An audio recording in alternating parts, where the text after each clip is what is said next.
When Ryan's when it's time to begin, it's on the Rewind Around with John Pollock and Wai Ting. The A-Team that makes sense of these things we see in the ring every week on TV. It's Rewind Around for Monday night. Download it Tuesday morning from the Post Wrestling site. It's Rewind Around for Monday night on USA Now on the John and Wai Take the Mic.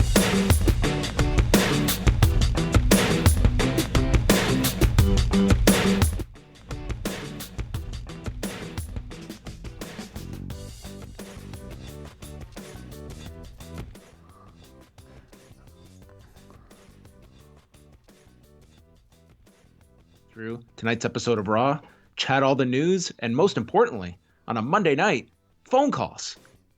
Yes, most importantly, and I think already we're starting off with a very rocky start, so apologies everybody if you've only heard John at the end of that sentence, but he basically welcomed us to this live, and very, very, very, very technically perfect show. Well, you always try to get off to as hot a start as possible. So, well, there we are. How are you? Doing all right, John. Yourself? I'm doing okay. We've got, what do we have to talk about tonight? We're going to talk about masks. We're going to talk about eyeballs being extracted on Sunday, swamps. Man, the whole gamut, I think, will be covered on tonight's show. I mean, really, it's, what more is there in life than those several things? Is this the silliest pay-per-view that you can recall WWE putting together as we've got coming up on Sunday? Silliest, okay. Well, I would argue that, trying to promote a pay-per-view around the greatest match ever was pretty silly to me. This one, definitely maybe a bit more, Halloween themed, cartoon themed than most. Remains to be seen. I think what puts this one over the top is that for the show that is now being promoted, like the main event now feels like this eye for an eye match. That's what was pushed the hardest tonight. And the fact that when they had to find their monthly song to illustrate the theme of the pay-per-view, they have selected Watch Me Now by Kevin Rudolph. Oh, okay. I didn't even realize. Wow. Okay. I mean, they could have done better, don't you think? Like anything within it. Like All Eye of Eyes the on Me? Tiger. Yeah. Whatever. Eye of the Tiger. I guess that's all possibilities, yes. Well, we will get into that later. How was your weekend, Wai?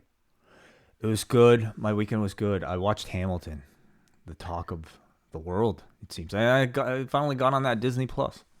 It made me get on Disney Plus. Nice. Okay. Have you ever attended a musical before? Yes, I have. I believe I think I went to the Phantom of the Opera on a class trip. Oh. And I've seen Mamma Mia. Greatly enjoyed that. Love that shit. So you can get into a musical. Oh yeah, absolutely. I'm a music fan, but I'll say like most musicals tend to be made for people even older than me, and I say that as somebody who is getting up into that musical age, I suppose. But Hamilton, it feels different. It feels like it's made for. It's a wide audience, and maybe that's why it's so popular. Mm-hmm. I am not a musical fan at all. I feel if I was to, a number of years ago, the South Park guys they came out with their musical, and I was like, okay, yes, the Book of Mormon, and I thought, okay. I'm not a musical fan, but if there's going to be a subject matter that's going to get me into something, this is it. And I went to see it, and it still did not overcome my dislike of musicals. And I really have nothing against it. It's just not my preferred form of entertainment. But I also look at Hamilton, like there's another subject matter I think I would like, but I don't know. I just, the musical aspect to me is just, it's a no-go for me. Really? Yeah. Why? Is it too ridiculous? It's not that it's too ridiculous. It's just that I can't take the constant song breaks. And that's what the musical is. Like, that's just like, I am not one to complain. Like, that's literally what it is. So Jackie McKenna in the chat room. Hello, everybody in the chat room, by the way. Jackie McKenna is suggesting Aqua, the musical. And don't tell me you can't get into that.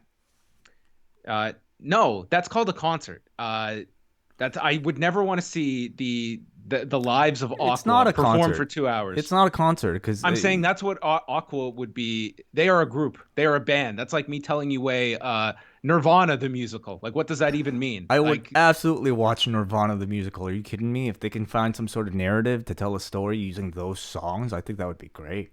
okay, well, I'm not dying to see Aqua the musical either. But Well, how is Hamilton and how is it on Disney Plus? Is it something that it would compel you to go watch the musical? Because it was. I don't think it actually started here in Toronto. It was about to, or maybe they had, but yeah, it was not cheap either.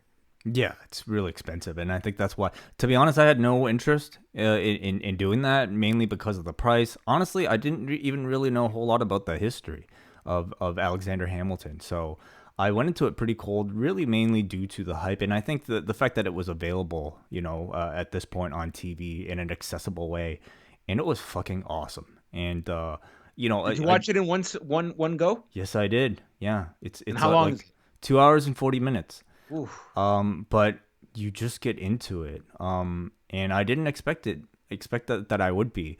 I will say, like, as a Canadian, we don't really get a huge deal of American history at all in our schooling system. Whatever I do know is probably from pop culture. So I definitely had to do a bit of homework, do a bit of research prior to it, and it made the experience so much more enjoyable. Just Googling a few videos out there on YouTube about, general American history, who Alexander Hamilton was, just to provide yourself a bit of that framework before you head into it. But once you enter in, even through a television, it just blasts you in the face with these incredible songs. And of course, it's for people who don't know, it's all done in rap. And these songs are so good. The songs are so good and the lyrics are so sharp. The flows are so good. And everything is just being done in a way to educate. And I'm just watching this and I'm like, you're teaching me about the subject that I think would otherwise be extremely boring, because I've been to history classes where my teacher just basically reads off a book. It's the worst. Those teachers, I'm sorry. I don't know if it's just how they're trained, but it's a waste of everybody's time. I had a history teacher just literally read from his textbook in front of our class without engaging teaching at comes all. with a huge performative aspect that some teachers have and some don't. I had a mixture of them. I had some great teachers in high school that, I mean, history, there's tons of compelling subject matter in history that you can make really enticing to, I would say, a teenager in 10th or 11th grade. But it can also be extremely dry if you are just, reciting facts and dates. Now, if my teacher got his friends and got into a cipher and just started to rap battle, each side of the American Revolution, I'd be hooked. I'd be gripped, and that's what this was. It was fantastically well made, and I think that definitely conveys itself even in recorded form. Okay, well, you've Oh, pro tip from Nate Milton, though, who told me this beforehand, is it's to watch with the subtitles. And that's one of the advantages of seeing this on Disney Plus than, watching it live. Because you really have to, follow, I think, some of these lyrics to really, really fully grasp, a lot of it. Well, as much as I will say, just do not enjoy musicals. I was on the fence about buying tickets here in Toronto because my wife is a massive fan. She has played that soundtrack ad nauseum in our house, so I'm familiar with all the songs. And Oh, wow. her birthday was coming up, and I was considering getting tickets. I was like, well, if there's one person that I will sit through a musical with, it is her. And then the pandemic hit. And this was right around the time I was getting set to buy tickets. And I'm just glad I did not, because I probably would have been just, who knows how long until those theater shows will restart in our city. Oh my God, I know. Yeah, I would hope that you would have been able to get a refund pretty easily. My neighbor actually went through the same thing. My neighbor's kid just graduated grade 8, and their present to her were tickets to Hamilton, and obviously she was incredibly disappointed that she won't be able to go. They got refunds, not credits. I would hope so. I mean, I would hope so too. I wouldn't want to be stuck with Hamilton's not going to be restarting here. You get but you can go tickets to see Hamilton. Mary Poppins. Yeah, you can literally go on a bus trip to Hamilton. You can go to Cops Coliseum, check out some See the waterfalls. Tiger Cats. Or Yeah. sorry, they're not allowing fans in, so you can watch them at the bar. Oh, what do you think about stage 3? We're left out of stage 3 here in Ontario. And rightfully so. I mean, the rest of Ontario seems to be doing, like, far better than us, and understandably why. Like, we are the most populated city. So I'm perfectly happy to take our time. It just feels like a week or two ago that we entered stage 2. So patience, everybody.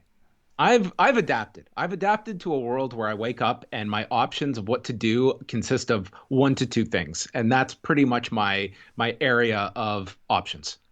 Yeah. Well, are you telling me though you don't have any frustrations? I mean, even the most patient of us, I feel by this point must have some, like, like I definitely am missing some family time. Like, I haven't really been able to interact with my parents at all during this whole thing. My parents are like of an older age.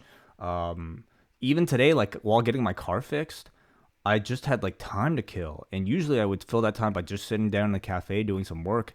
I couldn't do that, so it's I miss tons of things. Like there's certain days where, especially in the summer, where it's just like, there's just so many things I would like to be doing right now that I can't do. It's like what? I would, well, beyond just like friends and family and that stuff. And I see my parents like every so often, so it's not, I think, to the same case as yours. But just like going to a baseball game, going to I would love to take Max this year to Canada's Wonderland, because I think he'd have a lot of fun and enjoy it now. Can't do that. I mean, you can't go anywhere. Like there's not pretty much anything that would be like just a fun thing to do on a weekend or during the week. Like there's nothing. There's minimal things, but it's like just walking. It's like my big outing during the day is like going to a coffee shop that is you get in line with 4 other people and are 6 feet apart, and then you get it to go. How was your weekend though? It was a lot of fun. It was great. Saturday, it was Max's birthday. He turned 3 years old. So we had a great day. Well, yeah, I was gonna ask you, like, say, if you can't do something like Canada's Wonderland, what do you do instead? We got creative. I mean, we like decorated like a whole part of the house for him, and he was up like really early. And it was like the year where like he understood it was his birthday, so he was like really excited about it. So that part was a lot of fun. And then he got all these toys that required assembling, like this entire set of like trucks with roads to construct. It was quite the undertaking to put this whole thing together. We went outside. It's unfortunate because he's got a lot of friends, but we couldn't get together for any kind of like birthday party with these kids on the street. Mm-hmm. But I think he still had like a really good time. We went out we walked for like 2.5 hours during the day. So I mean, you just make do. But we still had a great time. It's just you adapt, right? It's like this is not anything new. We've been used to this now for 4+ months, and you just sort of like, you're not going to just approach every day with what you can't do. You just kind of adapt and try and make the best of our limited situations. And how much does he understand of what's going on?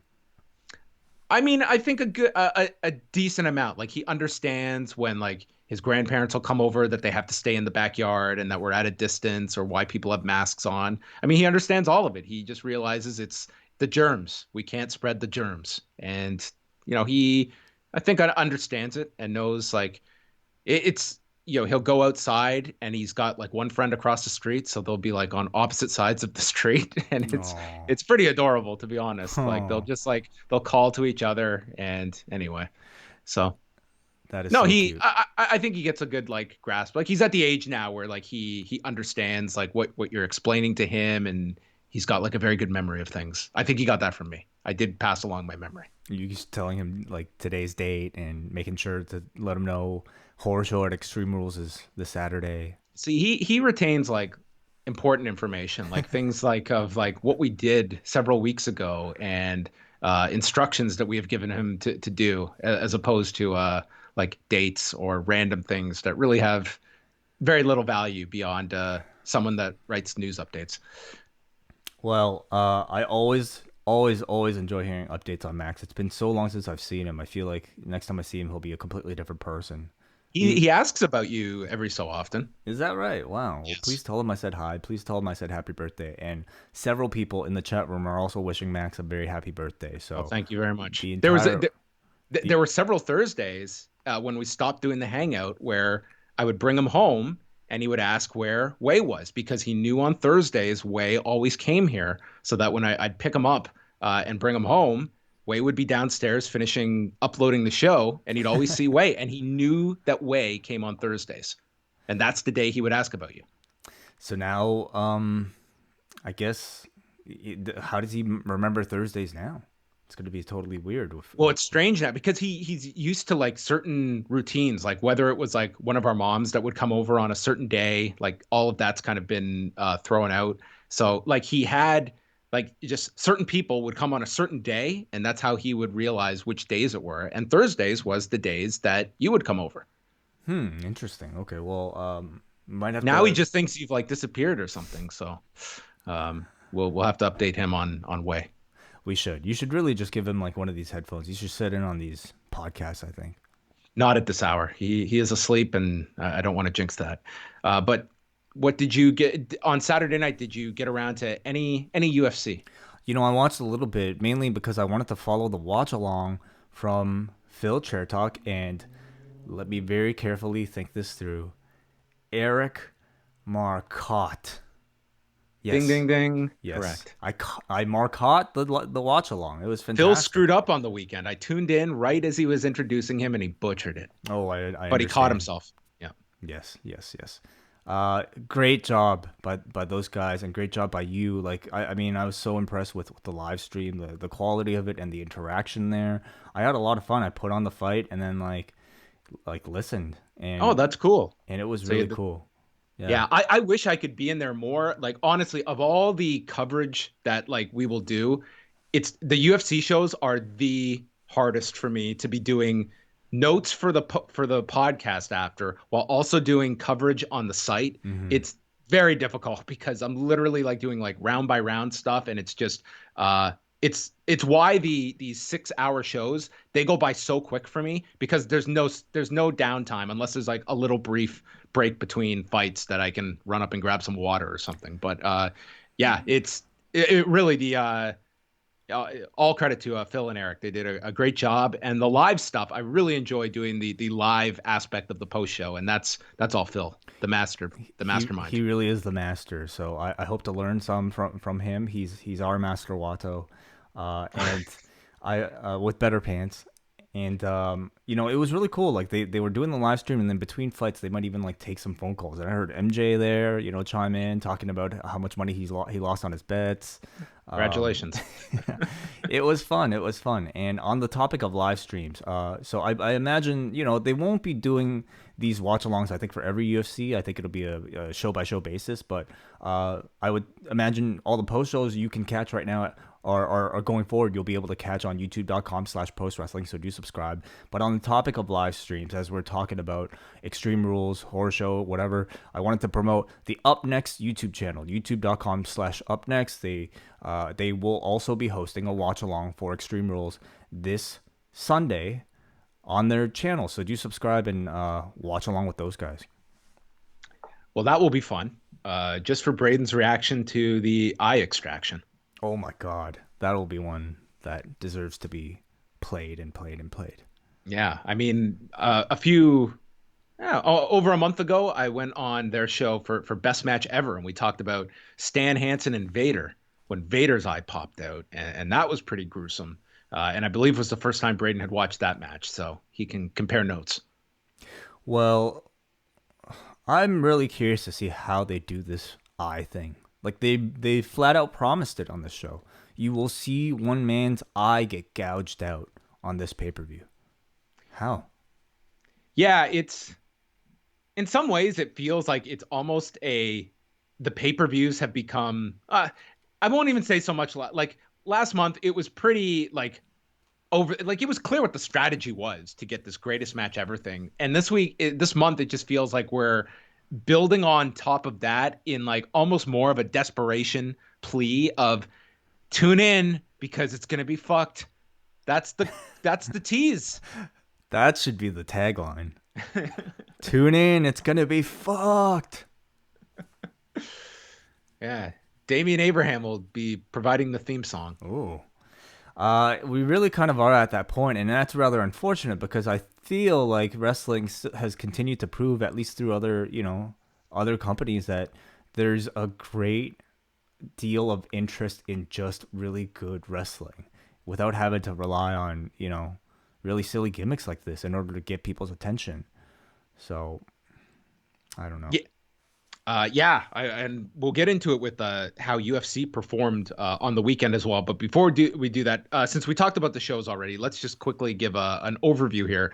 Tuesday night, Wai and I are going to be back. It is, can we call it the season finale of MCU reviews? Because it's not the series finale. We may revisit future ones, but we're all caught up after Tuesday night because it is Spider-Man Far From Home.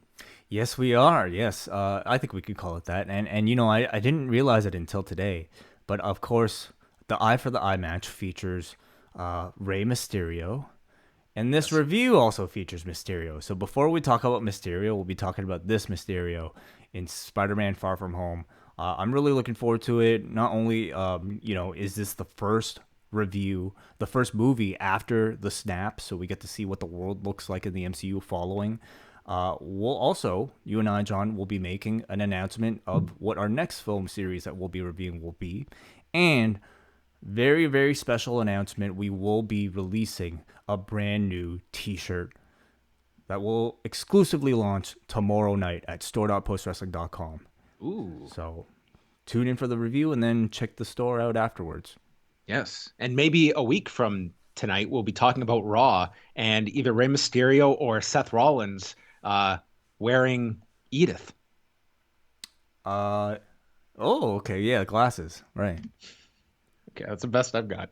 Okay, that's why Wai is the expert and I am the passenger on the MCU reviews. No, Wednesday, we've got Rewinded Dynamite, and up next, Friday, we will have another live show. A lot of live shows coming up this week. 10:15 Eastern Friday night, Rewind to SmackDown, which we will also tee up the weekend's events. We've got Slammiversary on Saturday night, which I'm going to be joined by not just Nate Milton, but also the man who's been doing the weekly reports on Impact on the site, Davey Portman. So the three of us will be doing the Impact post show on Saturday night, coming out of Slammiversary. And whoever's showing up, the mysterious people that have been circling around Impact will be making their debuts or returns. I'm very curious to know. Yeah, it should be a newsworthy show. And then Sunday night, Wai and I are here. We will be live right after the horror show at Extreme Rules. I don't know what we're calling this show. I'm just calling it Extreme Rules. But we will be live right after the show, and that will be for Double, Ice Cap, and Espresso members of the Post Wrestling Cafe, and taking calls on all the live shows this week. I also wanted to mention on the Up Next feed on Wednesday, Davey and Braden will be releasing their best match ever. A free version of it, talking about their top 5 matches from this year's New Japan Cup.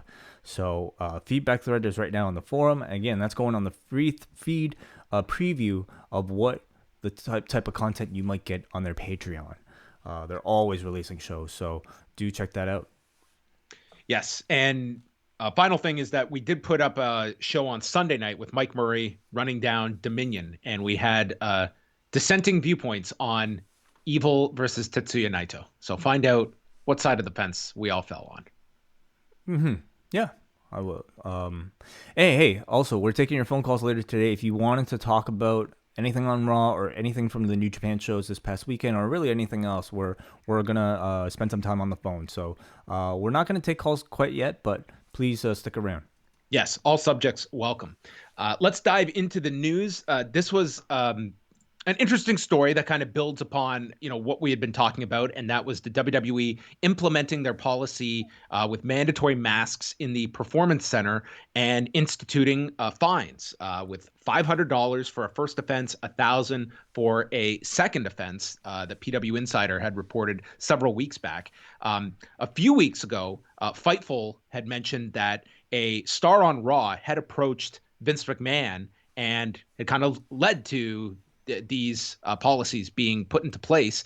And Pat LaPrade on his podcast with Kevin Raphael, two friends of the show, on their podcast a few days ago, spoke about Kevin Owens being that person. And he had gone to Vince McMahon. This was at the Raw tapings, which included tonight's episode. They were done back on Friday, July the 3rd, so 10 days ago.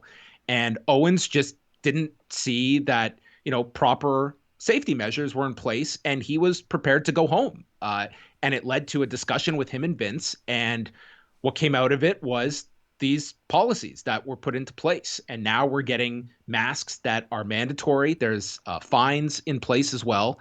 And I just think that if you are someone in that building, no matter what your attitude is toward the masks, and I'm sure there's some that look at it as a hassle, I hope that most of those people can take a overall viewpoint and realize that they are in a significantly safer environment because someone spoke up and there's actual changes that came out of it, as opposed to someone just complaining privately and nothing gets done. There was something meaningful changed, and I think that they should all be thankful that somebody spoke up here.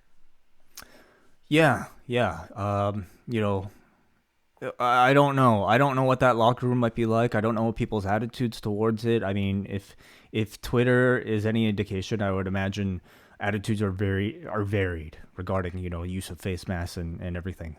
So, I don't know if gratitude should be expected, nor do I think Kevin Owens really cares. Really, I think the man just wants to be in a safe working environment for the safety of his family and the people that are around him. He has mentioned many times that his wife's grandfather recently died from COVID-19. So very clearly, he's taking it exceptionally seriously. And not only that, he's become a strong advocate on his social media platforms just to speak out and to try to inform people about what exactly is going on and to take this thing seriously. Now, I was a little surprised, to be honest, that he, I had heard the story from Pat's podcast, but today he was doing a series of interviews to promote tonight's edition of Raw and flat out takes credit.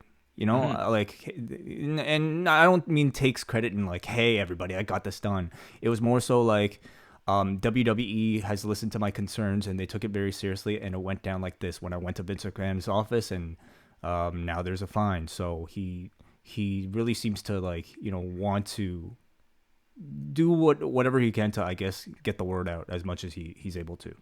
I think he probably also realized that the news was out. I don't know when these interviews were done, but I mean that the thing was it was on Pat's podcast, but it's a French language podcast, so the news did not really trickle out. And we were contacted by a listener who first informed us, and then I asked around about this and kind of had heard the stories. But yeah, so he spoke to SI.com today, and he also spoke to ESPN and brought up just the fact that, that he went to the company. They took his concerns seriously. And I just think that it was something that I'm glad the company has done. And I also look at this Wednesday. Do you expect AEW to have a different approach when it comes to masks, because they're back for a new show this Wednesday? The last, the Fighter Fest, those were a block of tapings 2 days together. But this Wednesday, I will be disappointed if we just see the exact same setup where it's all the audience members without masks. I would be too. I mean, the bar is definitely very different now than what came before. And I think AEW has, started off especially strong. In Florida. That's exactly it. I mean, I'll say I think AEW started off really strong with how cautious they've been and ensuring the safety of all their performers by testing them. every single time. They were leaders at one time, but now that is the standard, and now that the cases in Florida are as high as they are, I feel like it's a completely different world, and they need to be a lot more strict. And I don't know if they've taken those measures. I certainly, as a viewer watching at home, I would feel more safe if people were taking those cautions. Now, it is an outdoor venue, technically it is. I mean, it is an outdoor venue. You have like a giant breeze, I'm sure, blowing through the whole thing. But I don't know if that necessarily excuses it. Like if I were to be in a park, even in Toronto right now, I'm not just hanging out with everybody without a face mask. I mean, granted, I'm not being tested, but they're also not 6 feet apart either. I mean, these are people that are like pretty much, lumped together in these crowds. Yeah, I mean, and it really, it comes down to like so much of just personal comfort. And, for everybody listening to this right now, it's going to be different. For many people, they're not going to be bothered. They don't really care. I guess, I always think about what sort of impression and what sort of like, I don't know, what's the responsibility of a broadcaster? I think honestly, like, I'm really like, I understand they're being tested, but like, I mean, that is clear as day. Like we know that like you test negative, that does not mean everyone is in the clear and there will be nothing can be spread. Like that is just false. And to me, what is the harm in taking that extra step to make sure? Well, that's it. To me, if I turn on this show on Wednesday and we see no masks, that's almost a statement that we are actively against the idea of masks. Like that's the message I see when, at the very least, we're going to put these on because this sadly has become a very political issue, and this divide. And I think it's almost a sign, like from our company, like what side we are on in terms of health and safety, as opposed to the argument on the other, that this is a restriction of one's freedom by wearing a mask, that I, as a company owner, would want to be sending out the right message. So, like from all of like the corporate messaging that I've seen from Tony Khan and some of the other executives involved with the company, it doesn't seem like they're too concerned about that. Feels like a lot of the steps that they've taken thus far have been, for the safety of the performers, and really just, I really just don't see what they lose by enforcing people to wear masks and to enforce social distancing. I think the shows could still be just as loud.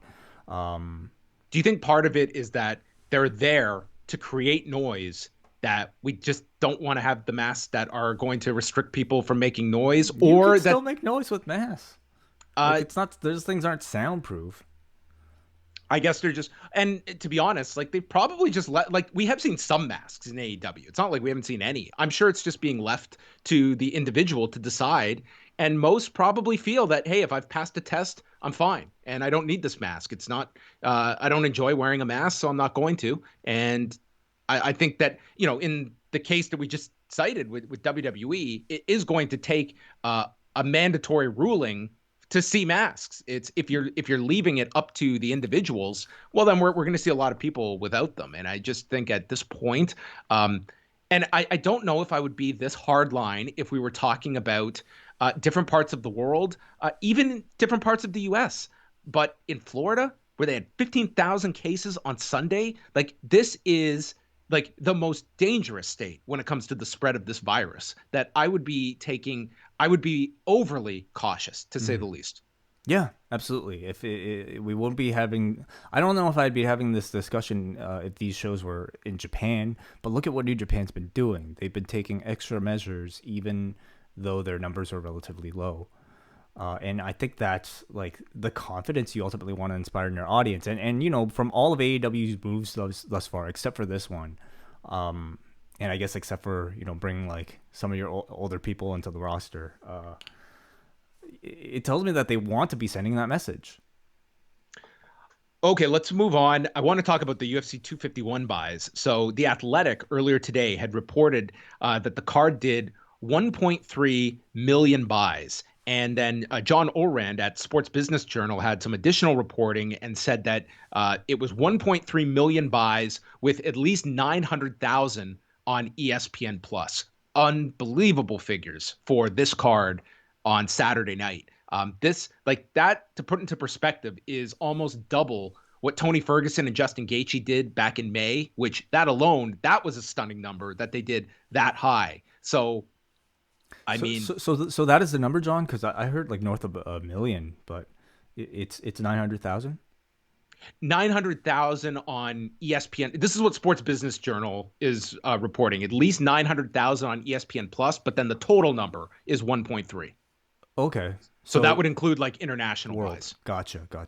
Yeah. That is a astounding, honestly, and like, yeah, I certainly personally had more interest in this card than others, but I wouldn't have expected this one, for instance, to beat a Conor pay-per-view. So. Yeah, like the Conor one.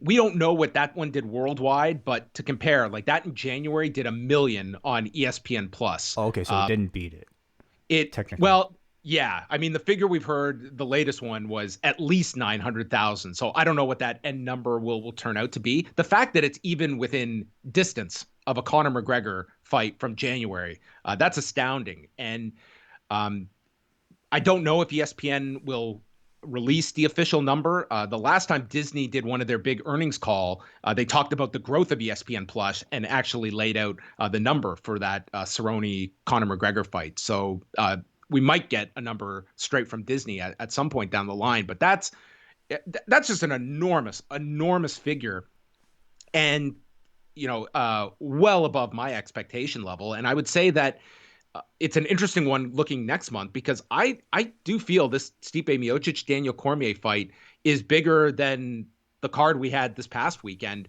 The difference, though, is a month from now, we also have a lot of regular sports that are coming back. And I mean, UFC has just done some incredible business during these couple of months, whether it be television ratings and pay-per-view buys, because the Ferguson Gaethje fight was through the roof, and this one just shattered my expectations.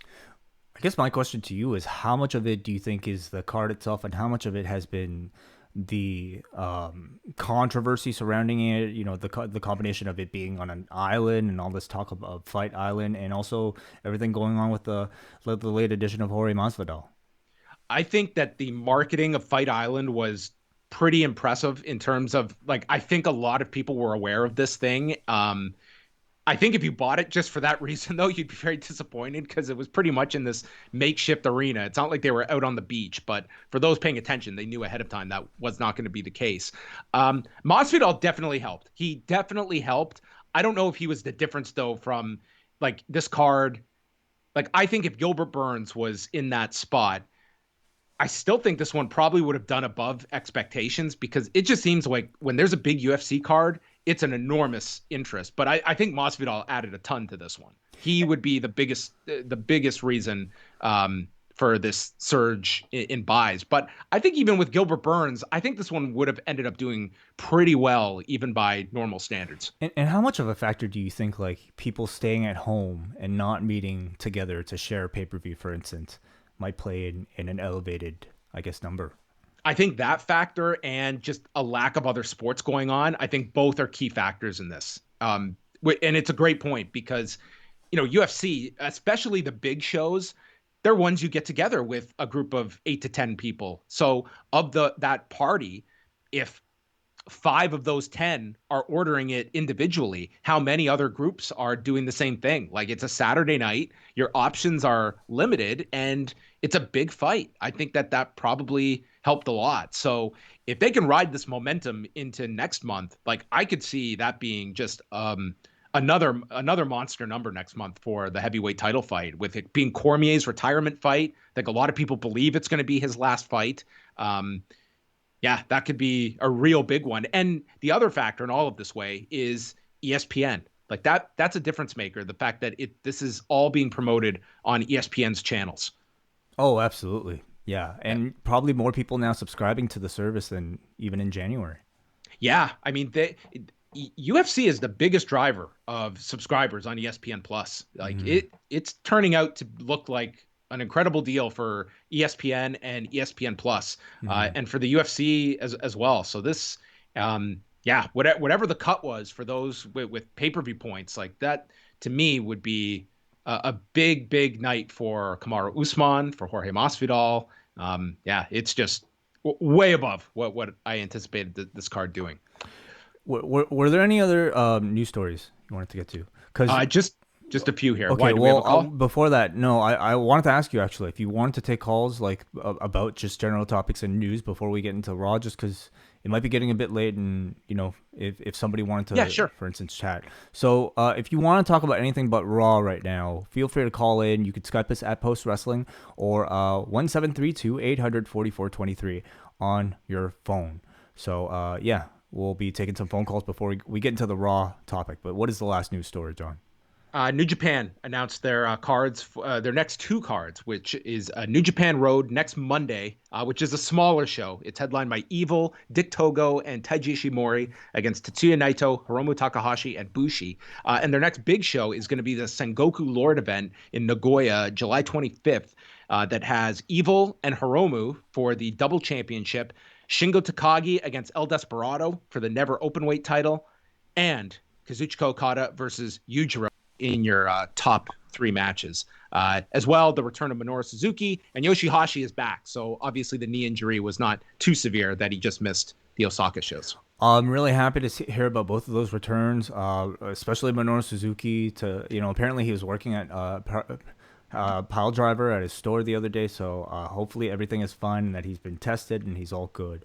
And this is definitely these are definitely more B-level shows, but at the same time, I think I'd be approaching with a great deal of curiosity, especially for that main event between Evil and Hiromu Takahashi, with this being not just Evil's first title defense, but I mean, seeing how he'll do.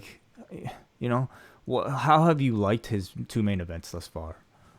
I guess, John. I guess we know your thoughts on the Naito one, but personally, I haven't really been too impressed, even with that nor the Okada match.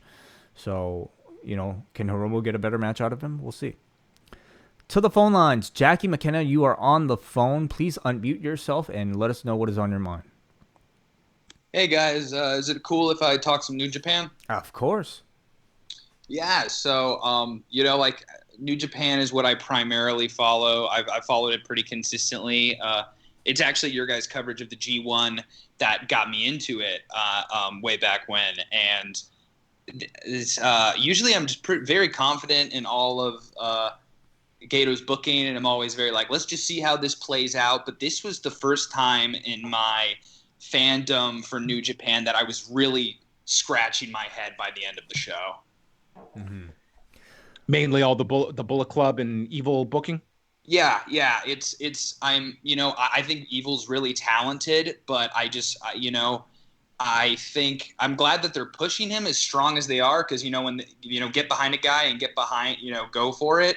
But it just for me felt really too soon. And the thing we keep saying, and I know WH talks about it, is Naito wins the belt, give him a lengthy run, and that'll be it. And are we ever getting that Naito lengthy run, or do you think this is it? Because he's almost 40, but his popularity hasn't declined, even if maybe his in-ring ability has. So are they trying to phase out Naito? What do you guys think's going on there?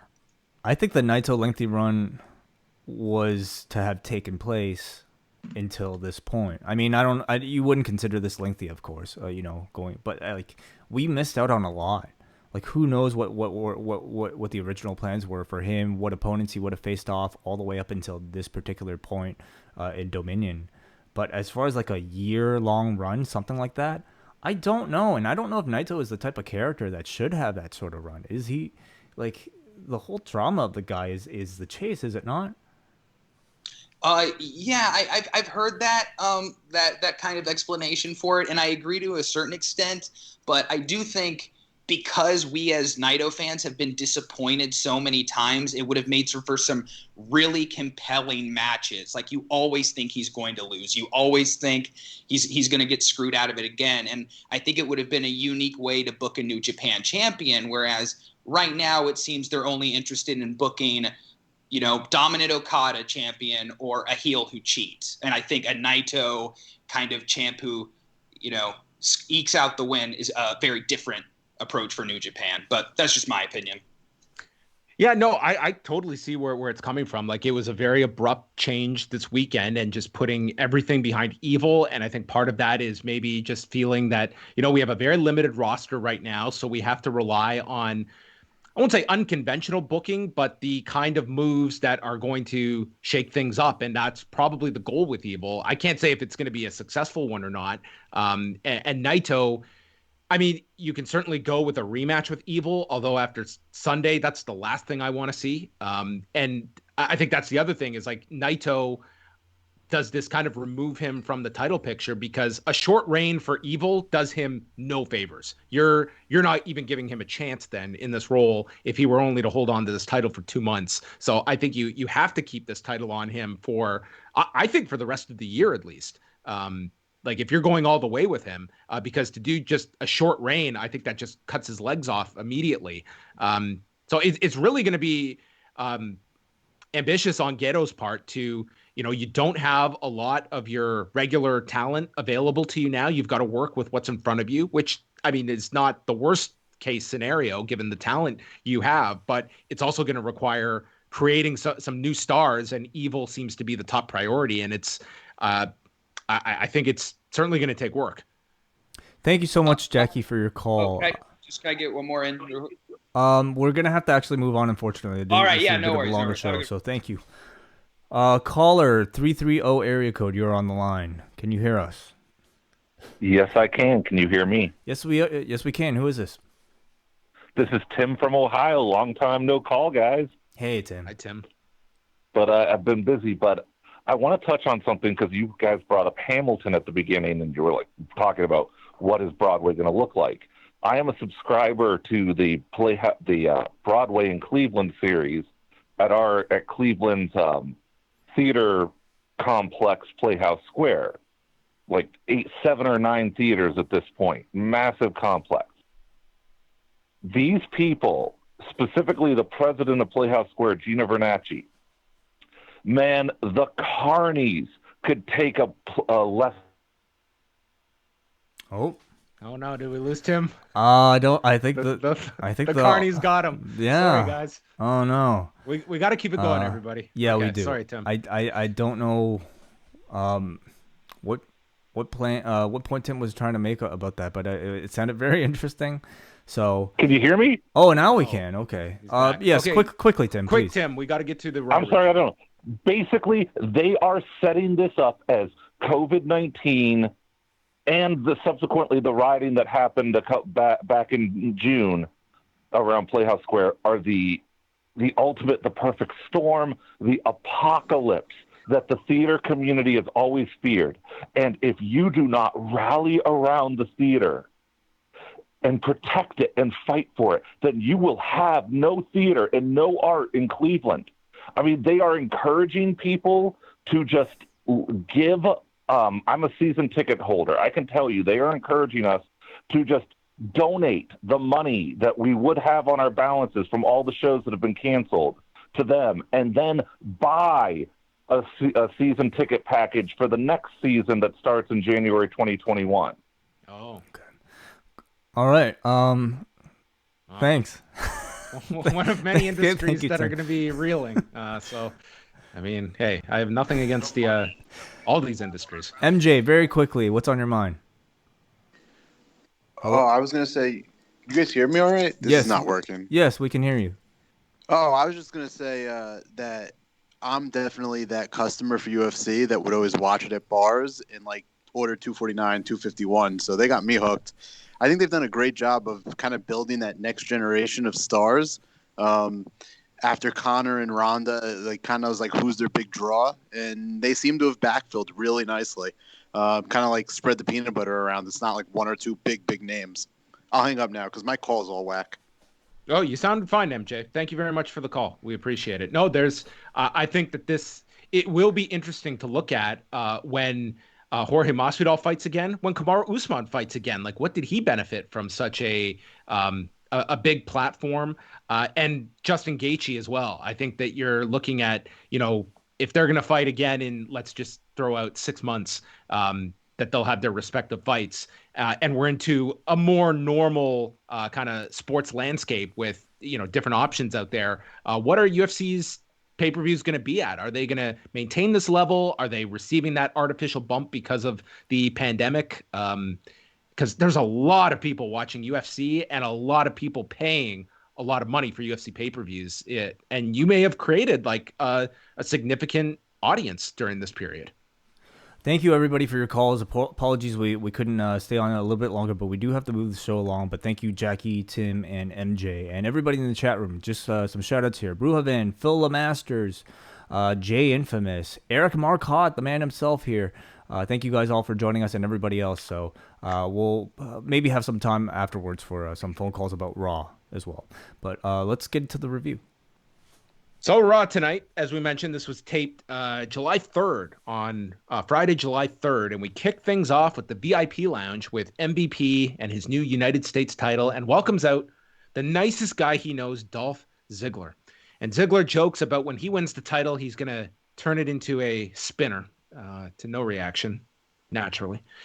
MVP calls this a good strategy, not disclosing the stipulation. And in fact, we went this entire episode, and we will not know the stipulation until Sunday. Yeah, so either they don't know, or they really think that it would be some sort of like interesting hook to delay it. And I really have to wonder, because this is what about a cut off your nose to spite your face match? Oh, okay. I mean, you already got the props department hopefully working on a fake eye, so a fake nose, yeah, why not? How about a head cutting off match? Like shit. But, this is a SummerSlam. This is a feud that is so cold. It really needed that little extra kick. And that extra kick really, to me, would have been the Super announcing kicker. What? No. Was there a super kick during this spot? No, maybe not. No. But, like, whatever stip they have up their sleeves, I would hope that they, like... I feel like they could have really announced it here to really, like, increase a bit of interest, because I'm going into this match not really caring about the feud, nor really caring about what match I'm about to see either. What did I say every week? I said, hey, let's give them the time to build this feud, because look what they did with Lashley in 4 weeks. Well, here we are. We have no more episodes of Raw.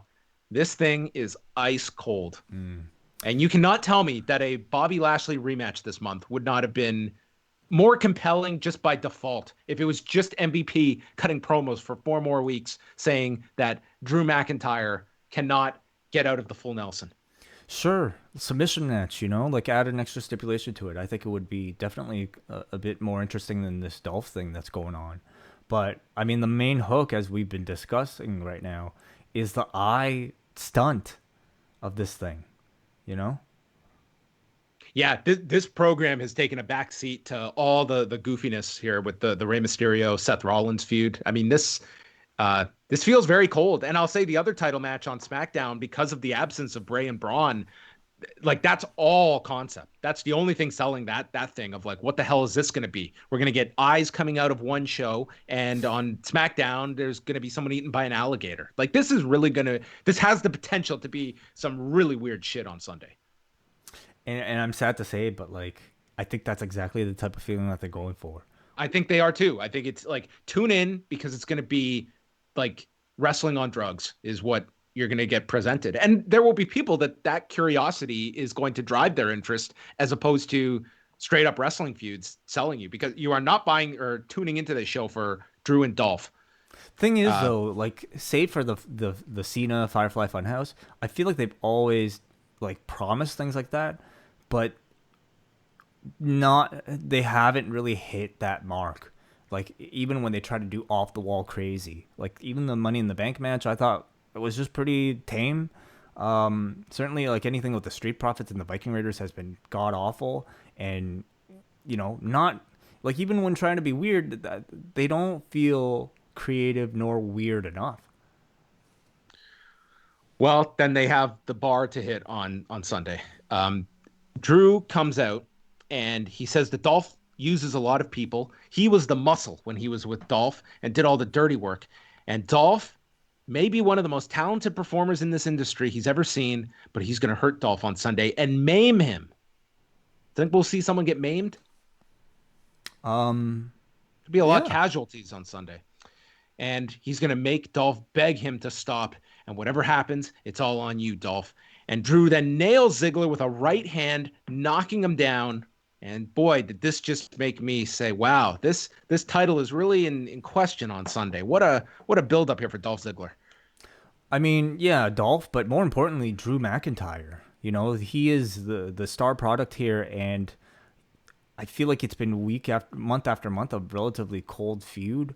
Lashley, I think they did their best with, but I would say hardly that was like all that memorable, nor like all that of a great win of a battle for Drew McIntyre. And I don't see any different for something like this. Granted, it's a B show, but that's no excuse to just like, give us a nothing match. Charlie was with Garza, Andrade, and Vega. And Vega called out Charlie for the false narrative that Andrade and Garza are not on the same page. And they have sent the Street Profits running scared. And women like Charlie are beneath them and makes fun of Charlie's weave. And Garza then starts flirting with Charlie, saying, I can beat both my opponents, before he corrects himself with Andrade and says, we can beat both opponents. And Andrade says that each has the other's back, and then they're going after the tag titles. So the Viking Raiders walk in, and Eric said that we are the most blank team. They censored whatever word this was in the middle. They did? Yeah, there was like at least on Sportsnet's feed. We are the most. This word was the most, like it was only like one shit word. Team? It could have been. I don't know. They're seeking revenge for the Street Profits, and then Charlie is distracted with Ivar, who takes the rose to present to Charlie, and this makes Angel Garza jealous. Yeah, because Ivar is the new heartthrob on the show. I really had my fill of these like fake over rehearsed promos week after week from these teams, like the Viking Raiders, but also Andrade and Angel Garza, just like each week, just like the same shtick. The two best people in this segment were Charlie and Zelina Vega. Yes, absolutely. I think the only thing at this point these segments should probably have is a laugh track. Why not throw a laugh track or like music, underneath it all? Like the thing sounds so, these lines sound so fake already. Just go all the way with it. Like put a score underneath, put like just like a studio audience, sitcom sound effects. I'm just picturing this. I can beat both my opponents. I mean, we can beat our opponents. Ooh, Ivar. Forget about Angel. Yeah. Please. Yes. Someone put this together for us. Viking Raiders against Andrade and Angel Garza in an elimination tag match. So you had to beat both men instead of just one, to fill two segments instead of one. We had Andrade clip Ivar's left knee. Andrade eventually pinned him with a hammerlock DDT. So, pinned Eric. Eric was the first elimination. So we come back from break. It's 2-on-1.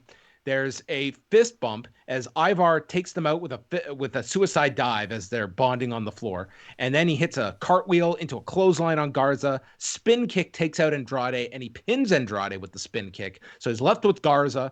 Andrade places Garza's foot on the bottom rope to avoid a cover after taking the spin kick. And then Ivar kicks out of the corner. Garza catches him with a sit-out powerbomb and pins Ivar.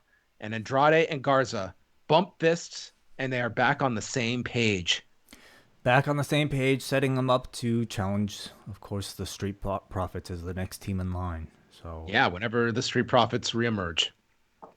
Yeah. They were, anyone who was gone last week was going to be gone this week. So, it's, people that were not available for tapings. It was the same people as last week. This can they drag out this challenge until SummerSlam, which is August 23rd? I am very curious. Like, SummerSlam is a bigger show by its very nature, but it is very interesting to see that over the next week, I would argue that save for the like cinematic matches that are being promoted for Extreme Rules, like the biggest like matches are being saved for TV. We've got Styles and Riddle on Friday and Orton and Big Show.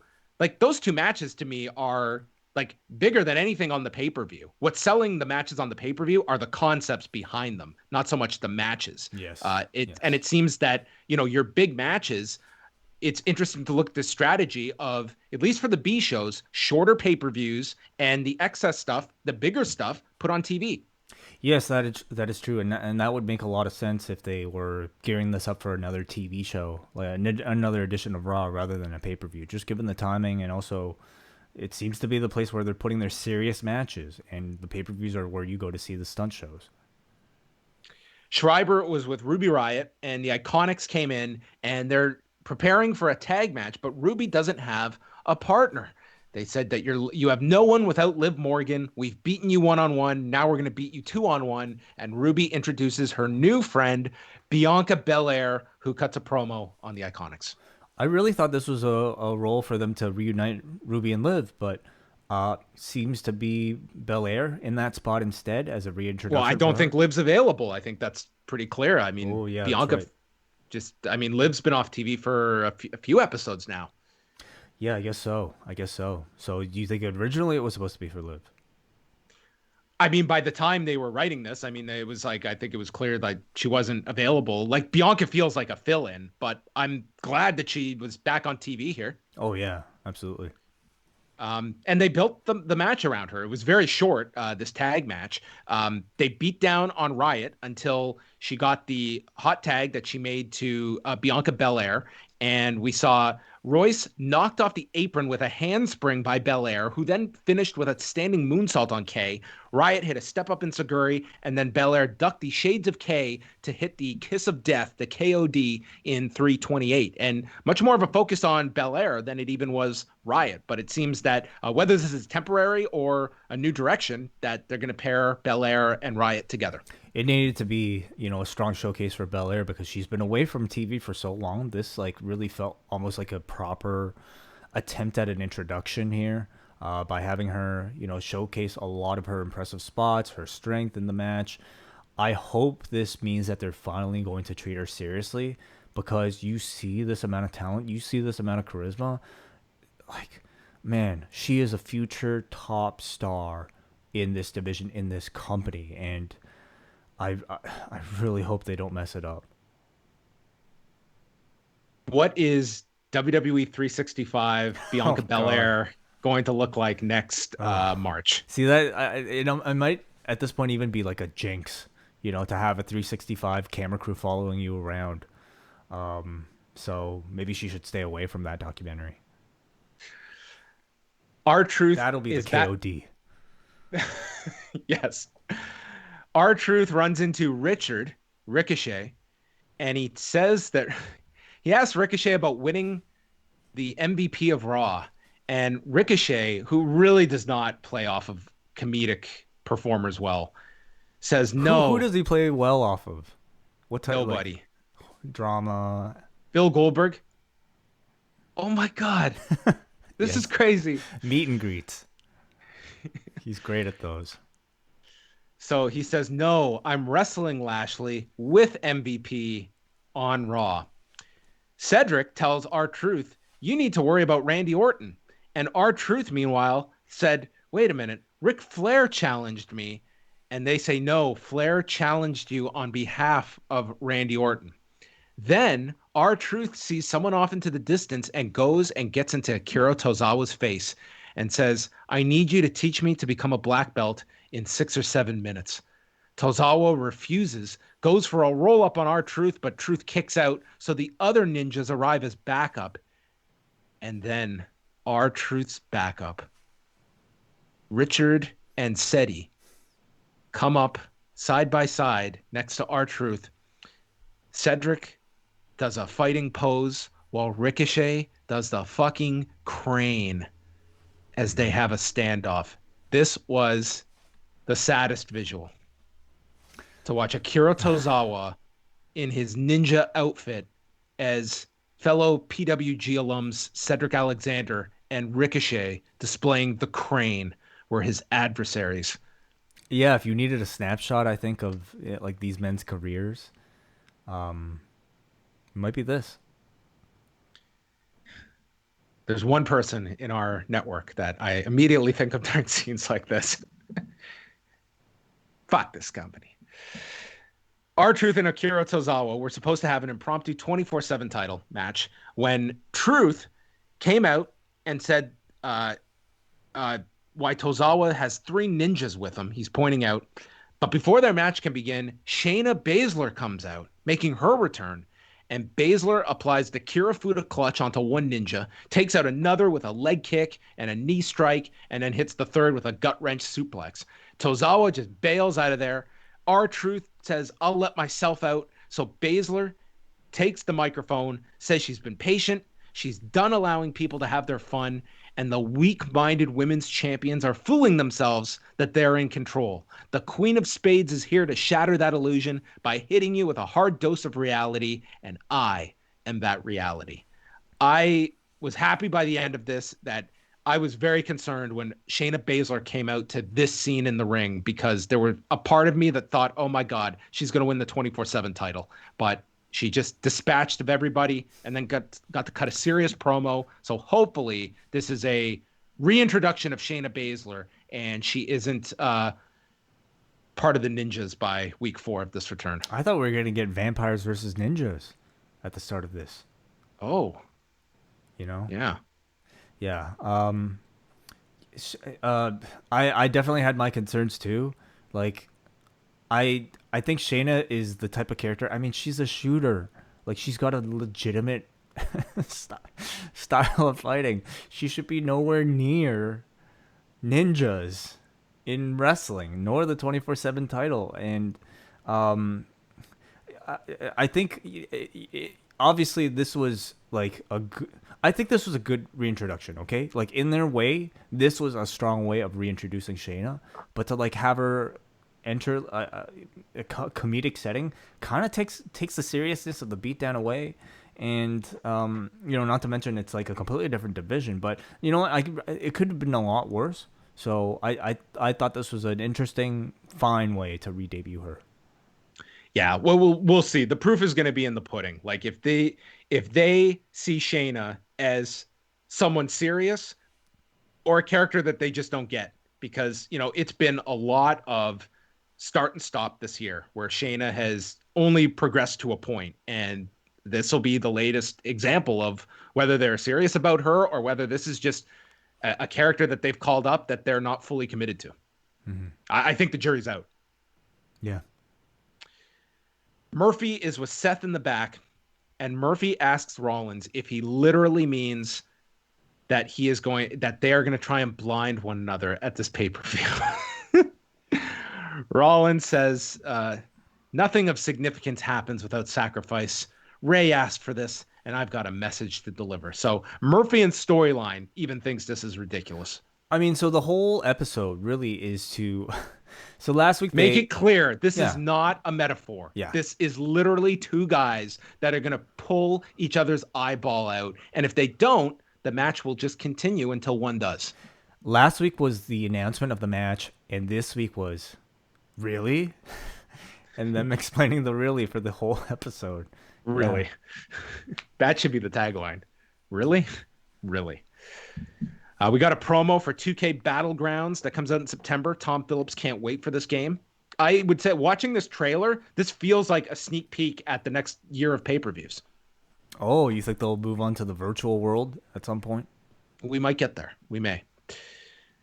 Seth Rollins comes out. All I can say is that if you have not been enjoying this man's promos, then this was for you. An eye for an eye. An eye for an eye. An eye for an eye. An eye for an eye. An eye for an eye. What does that even mean? He thought Ray meant it as a metaphor last week for revenge. But Rollins has come to understand that Mysterio meant it literally. He wants to lead Raw to a brighter future because it's just in complete darkness right now. And Ray has resisted his part. Now he's in a match where you can only win. This was the exact verbiage. If you pluck someone's eye from its socket. I cannot wait. The line that just goes in my head throughout this past week is like how prescient that blood and guts dig was by Vince McMahon. I mean, this is just next level hypocrisy. It really is, yeah. But I mean, they built it up so much. I mean, it is all going to be in the production. I want to see a close up of this thing. I want to hear the sound effects. You know, give me some like very nice little squishy ADR. Maybe they'll use like a watermelon or something just to make that noise. Oh, they'll have a different Foley. Yeah. Oh, Foley. wonderful. Excellent. Yeah. Like where's the end point? Like when do we build up to like a you must vomit match? Like what will be the next gross out factor that? Well, I want to see how crazy it is. Like what's your level of acceptance of like where they can go? A firearm match. You must shoot your opponent in the chest. You know, who knows? Live ammunition in a closed set. I don't know if they'll do that, but who knows what goes on in the mind of Vince McMahon? I mean, I think that really is a question that I can't answer. Rollins explains that WWE has never sanctioned such a match. Thankfully, we're in the state that would probably give it the green light right now. He never meant to harm Ray. He presented himself to Rollins in a time of need. I'm just going to skip through this. This was a long-ass promo. He says how Ray will be blinded after Sunday, and he will never... I'm going to really try here. He will never get to watch his son be married. He will never see his wife's face again. He will never see another sunrise or a sunset. It will be the end of Ray, but in some ways, a new beginning. The thing is, like in wrestling history, there have been some huge angles that have drawn serious money based on the notion of trying to blind somebody. Like Fred Blassie and John Tolis with the Monsel's powder that drew a huge number, for their cage blow off in LA in the 70s. When Junkyard Dog and Ted DiBiase, there have been like major angles. The Junkyard Dog one being a big one in Mid-South. But this one, to me, is just like, it is so ridiculous. Like, this is not a case of, trying to turn this into some kind of like serious angle at all. It's like, it's all being done for just gross out enjoyment of some kind that you can't take this seriously in the least. Right. Yeah. I wonder if that was, any of the matches you had just mentioned were their inspiration, or if their inspiration was more like Friday the 13th or something like that. This promo, man, like you said it, if you haven't been enjoying Seth Rollins promos lately, good luck getting through this one. There are moments where I'm watching Raw where like I often, really do feel like I remind myself how long I've been watching 3 hours of Raw. Like, I'll sit on the couch, I got my laptop there, I'm typing all these notes, and I'll just have these periods where I'm like, I've been doing this shit for 8 years. And who knows how many more years I have left in my life of doing this. Like, and I felt that way about Seth Rollins promos today. Like, I've been watching this guy overact for at least 10 minutes a week for like 5 months now. And only in professional wrestling would this be allowed to go on for as long as it has. What other like art form would you have where a guy would just come out week after week and just try so hard to act, and I guess to varying degrees of success and taste for a lot of people. But I've gotten to the point where, especially like when he tries something so new, and I give him credit, I guess, for experimenting, but I just found it pretty unbearable today.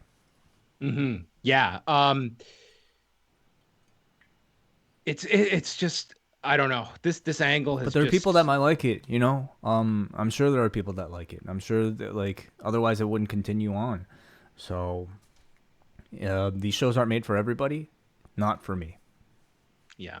The funny part, as I mentioned that like the JYD angle, he did do the feud with DiBiase, but like the blinding angle was with the Freebirds. So it's like Michael Hayes is like probably like having, he does have quite a history of like drawing with like this kind of an angle that when they did the first angle with Ray and like I thought like it was a very violent angle, but it was also something like, okay, there's something you could do here. Like this is something that you can really go places with. And I just wish they didn't take this 90-degree turn into such a direction with it that we've just lost any kind of logic factor, and we're just going for such low-hanging fruit of tune in to see something utterly ridiculous. Because at the end of the day, I don't think it's these kinds of stunts that ultimately draw. I think it's emotion that this feud could have had that WWE angles don't typically tap into. And you've got like a great promo in Ray, a tremendous sympathetic babyface in Ray. And this feels like it's just like, I don't think this is ultimately going to be all that successful in a larger scope. It's just going to be something that people laugh about on Sunday, and then we move on. They could surprise us. We really, don't know. Like the match could be an excellent match, using that device of the steps. I actually think the ending is going, because everyone knows what's to come, I think it's going to take everyone out of the match because they're all going to be just focused on what the ending is. That so they can use it they can tease it throughout the match. I mean, that is the near fall, is poking somebody's eye into some sharp object. You're right. Yeah, it's the elimination of one's eye from its socket. That will be the draw. Do you think it's going on last way? I think there's a stronger chance this could end the show on Sunday now. Yeah, I mean, when we're talking about a show called The Horror Show at Extreme Rules, you better, have the most horrific event headline it, and it would be between this and the Swamp match. I'm thinking it'll be this one. Oh, I feel this one ends it, and you also go off the air with the idea of, like, what happened, so tune in Monday. Ooh, okay. Asuka, Sasha is on the show too, isn't it? Sasha and Asuka, yes. I mean, really, I would end the show with that one. Like, that to me stands the best chance of actually being the hottest, like, in-ring match with the most anticipation. So I really hope that one ends it. But if it's like, this is the new poster for it. Like, they're building everything around the eye for an eye. Like, I think this is how you almost have to end it. Like, again, I don't know how you go from this to a regular match afterwards. I mean, it's not like it's the crowd's going to be dead. You're in this situation, but I don't know. This clearly feels like what the entire show is now built around. So we'll see on Sunday. And also how they book it as well. I mean, it's, it could be writing Ray off. Yes. After the promo, we had Owens interrupt him, and he said he thought Ray was going to choose the last man standing or the steel cage match. Calls Rollins a scumbag because he's made Ray, a genuine nice guy, want to gouge his eye out, but he understands where Ray's coming from. Owens is ready to end his own career at WrestleMania to shut Rollins up, and Rollins, he says, I've got a gift for you that you're going to need. I know a pirate named Jean-Pierre Lafitte, as he brought out an eye patch. This Amazing. might have been the best moment on Raw. This was hilarious. God, I would love it if PCO showed up in this feud. Like, this could actually work. This is a storyline completely tailor-made for that character. Dude, Seth Rollins' acting would shine so brightly, not on Raw, but in PCO's videos with Destro each Monday. He's a perfect fit for those. Send him to Quebec. So, yeah, PCO would save this thing. PCO gouging your eyes out, like, that makes perfect sense. Murphy comes out, followed by Aleister Black. They fight on the floor, and we go to Murphy and Black here. They were, I mean, these guys just have great chemistry. They didn't really have much time here, nor was this a big focus on Raw.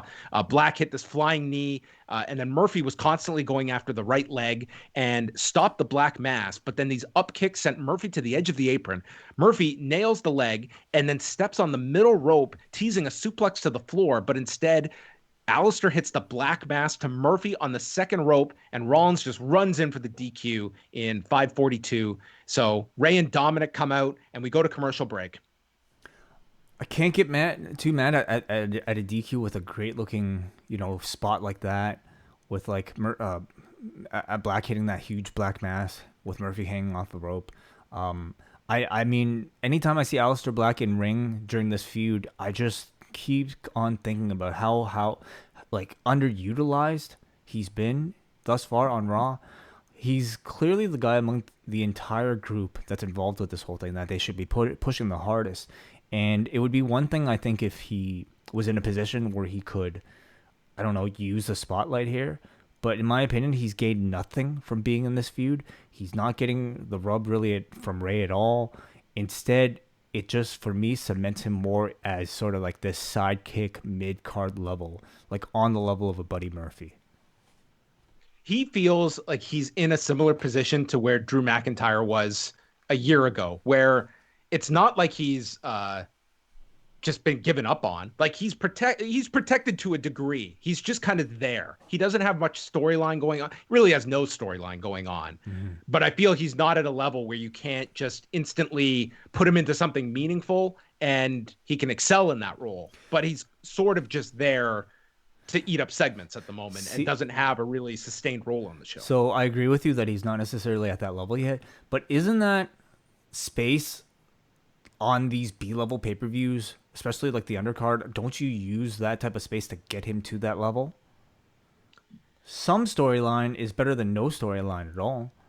Like you should be warming this guy up. I think with him, they're just, they're not doing anything with him. Like he's just there. And maybe the idea is, it's like we have our people that are the focus, and there are others who are just the support. And right now, Aleister Black's the support, which, I mean, certainly he could be utilized better. But I also will say he could be utilized a lot worse. He could be fighting ninjas or doing the crane. Yeah, I guess so. Yes. I mean, they could turn him heel, and he could be a real cocky asshole, calling himself A-lister Black. Wow. There's a good one. Wow. I feel when I have awful ideas, I have to throw them out because then it guarantees they'll never get used. So, anyway, I can see that T-shirt being made. A-lister Black. Rollins and Owens had their WrestleMania rematch. What a strange match this ended up as. Good match between the two. Rollins is selling for a long period of time, and it was very weird how it was laid out because we had Ray, Dominic, and Aleister Black surround the ring. So Rollins is outnumbered, and he's trying to get away, but he can't as the babyfaces outnumber him. Eventually, Rollins gets in control, but then Owens nails him with a super kick. Rollins sends him into the buckle and hits a blockbuster, and then avoids the pop-up powerbomb. Super kicks Owens, but then misses the stomp. The stunner gets blocked, and then Rollins gouges Owens' eye on the turnbuckle. But then, before he can capitalize on the eye gouge, Aleister distracts him, Dominic distracts him, and then Ray distracts him. So during this time, for a storyline where everything is built about this man having this destructive ability to harm one's eye, Owens recovers in these 40 seconds, hits the stunner, and pins Rollins on this go-home show to send us into this show on Sunday. If you watch this match with the sound off, it was you'd be rooting for Seth Rollins weird to overcome these heels. Oh my god, it was super weird. It was like Seth Rollins fighting off a 4-on-1 advantage the entire time. The man is hitting suicide dives to break the momentum of the guy that's attacking him with this advantage.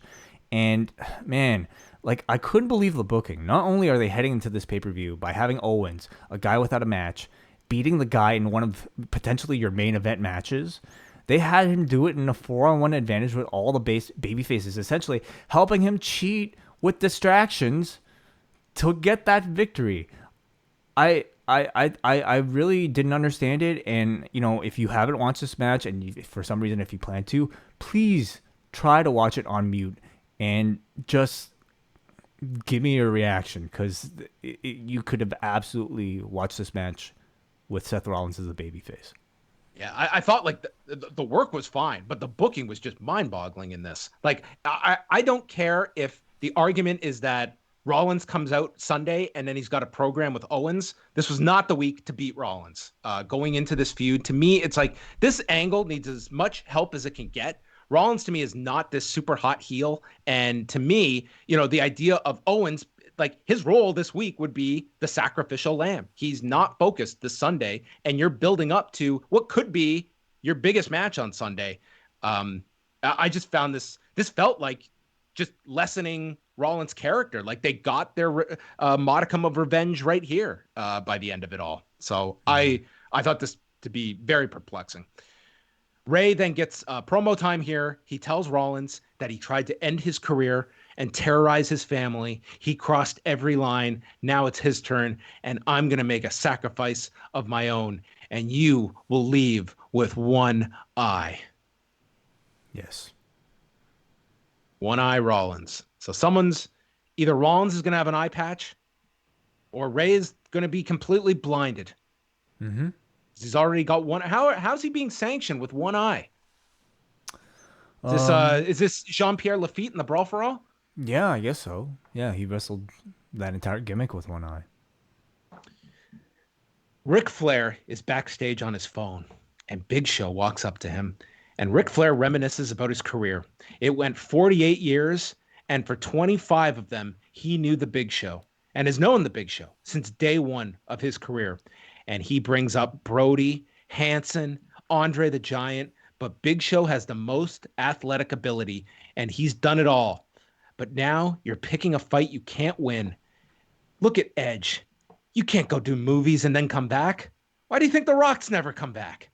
It's pride and reputation that's leading you now, Big Show. You should want to go into the Hall of Fame without an injury. Randy's on top of the world. He's the best right now. And it's not too late to bail on all of this. And Flair goes to leave, and then Show tells Flair, you really are the master at this, as the dirtiest player in the game. And Orton might be the best that WWE has ever seen, but tonight, Randy's taking on one of our friends, Rick. R-Truth, one of our close friends. And he asks Flair, are you ready to sacrifice your deep, long friendship with R-Truth for Randy Orton? Okay, everything before Big Show informed us of this magical friendship. Dude, this was an awesome segment from Ric Flair. I thought Rick was great. It was the best backstage segment on this entire show by miles. Yes. Like Flair was the most genuine, real voice on this whole show. It felt like a promo that came from the man himself. Because I certainly can't really picture the staff dropping in references to Stan Hansen or Bruiser Brody. But it sounded genuine. And, after some off years, like Flair's return this time around has really impressed me. Yes.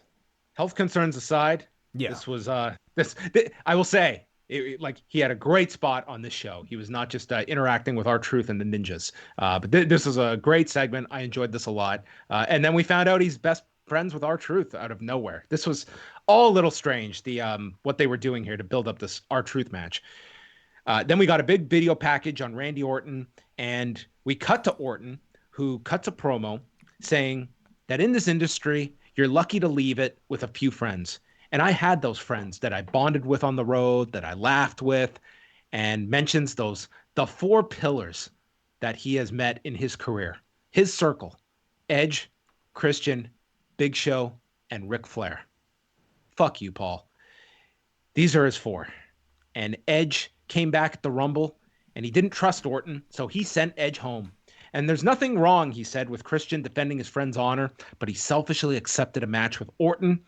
And I've known Big Show for 20 years. He took me under his wing, and I don't understand why the Big Show is doing this. Ric Flair is family, and it would be a shame if Rick did anything to jeopardize their friendship. I respect R-Truth. He's made the WWE Universe laugh and smile for years, and it's going to be sad that he amounts to another chapter in the history of the Legend Killer. And then Flair shows up telling him it's time to go. And as Rick walks off of the screen, Randy just stares at Rick. And, Yeah, this was like projecting doom on Ric Flair, which I think is where everyone assumed that this association would crumble, but it might happen sooner than we think. Yeah, absolutely. Perhaps next week. I mean, there didn't really seem to be any hint of Flair turning or getting involved even in the match. In Big Show's favor from their last interaction. But I mean, Randy Orton probably is the type of character who can't really help himself. If he sees a legend somewhere, he probably wants to kick their head in. So we have that to look forward to.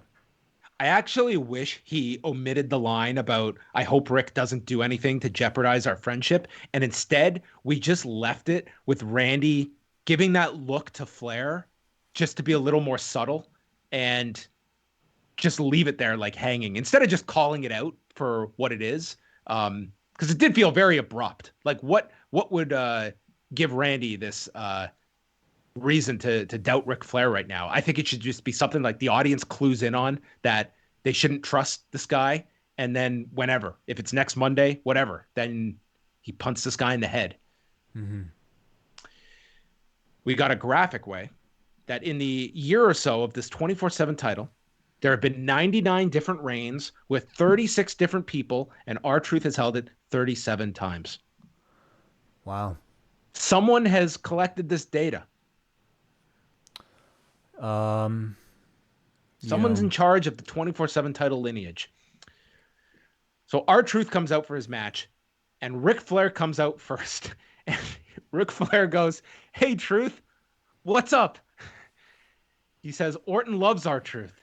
That's why he's not going to field goal him tonight. He's only going to give him the RKO." So Randy comes out, and Truth starts pleading with Randy Orton that he needs to go speak to Ric Flair. And then Orton goes after him, but then Truth attacks. He's tried to trick Orton and then misses a scissors kick, RKO, and Randy pins him in 32 seconds. And I thought you built this R-Truth match up to be, this is as much as you were going to get out of it, to try and have some care in the world that he was going to kill R-Truth. I didn't mind how this was done. Oh, I didn't either. I mean, if this thing went any longer than a minute, I think that would have been a real disservice to Randy Orton. After 38 minutes on Sunday, I was ready for a fun 32-second destruction by Randy Orton. Man, it really does tell me, though, how few people want this damn 24/7 title. So many people had chances, Shayna had a chance, didn't go for it. Orton, of course. Tozawa wants it. He's the only guy. And what does that say when nobody else wants it but you? Like, what does that say about that guy? And he can't even get it. Randy could have started the 100th title reign. Or Flair. Flair had his chance. Nobody wanted to touch this thing. Well, he starts to go for the punt when Big Show comes out. Orton tells him to stop or he's going to end R-Truth's career. And Big Show's just pleading, come on. He's one of our friends. And he says that it hurt Randy more than it hurt Edge and Christian when he punted them. And Randy challenges Big Show to a match next Monday in an unsanctioned match. And Big Show agrees. And Randy takes off with Ric Flair to exit. So that will be next Monday. And I think that match can only end one way, with Big Show getting punted back to Netflix. Yeah, it could be. Or off of Netflix, because I don't know if that show is renewed, is it? The Big Show. I don't know what the state of that show is. Did you ever watch it? No, I haven't. I feel like this has been one of the better built programs on Raw as of late, and the fact that they're saving it for next week's Raw rather than a pay-per-view, I think tells you how important it is right now for Raw to have something to look forward to rather than these pay-per-views. Spread the wealth. Especially if it's going to lead to Randy going into SummerSlam with Drew. Like, let's do a big angle with Big Show in front of the most people on TV as opposed to Sunday. Yes. Ricochet and Steady are with Lashley and MVP. And MVP asks Alexander if he got the whatever he sent him. And Ricochet asks, what's he talking about? And Alexander just kind of shrugs it off. There's some subtlety. Schreiber walks in to talk to MVP. He says he's already beaten Apollo Crews and Lashley's going to injure Ricochet tonight. Then Sarah darts off. She finds Drew and asks him about this mystery stipulation. He doesn't care what the stip is. The psychopath has come out, so Dolph can pick anything. So then Dolph attacks him from behind, and they fight around the training ring. This was our go-home angle for our title match, was a fight in the spare ring backstage in the dark. Mm-hmm. Yeah. Just a lot of words.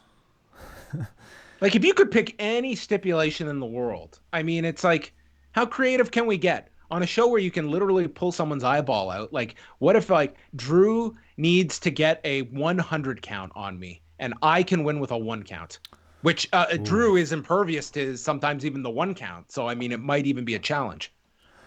Yeah, a 100 count match. I don't know if I'm ready for that. Like, if you could pick anything, like, what would you pick? Like, like, what's he going to pick? You got to ban the Claymore? Like, how lame is that going to be?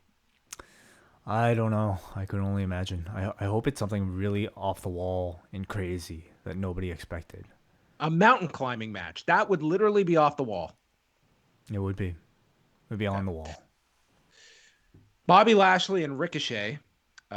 Ricochet went to the floor early and tries to avoid Lashley, and he gets tripped up on the apron.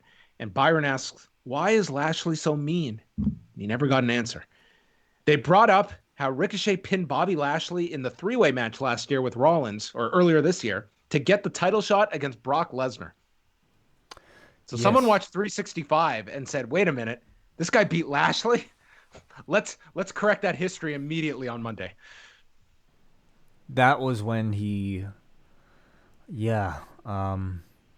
pinned Lashley. It was a three-way, and that got him the 90-second loss to Lesnar. Mm-hmm. And he hasn't been the same since. He has not recovered yet, but he's going to be here for a lot of years. This is his first year away. He's not even supposed to be here. Yeah, I know.